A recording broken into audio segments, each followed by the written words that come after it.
abang ni berani ke nak follow aku masuk rumah kat ujung kampung tu? Dari luar aku nampak ada something tengok aku dari celah tingkap. Aku sumpah aku nampak mata dia ikut aku jalan. Lepas tu ada bunyi orang ketawa kat telinga aku.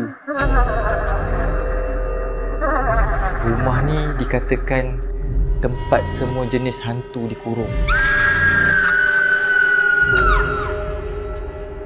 Apa tujuan kamu datang ke sini?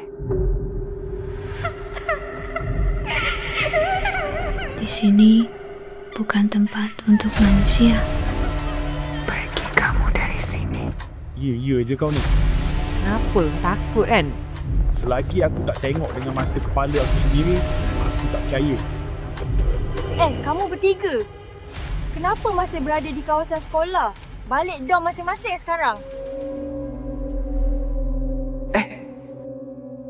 Tadi tu Cikgu Suraya. Bukankah Cikgu Suraya dah tiada?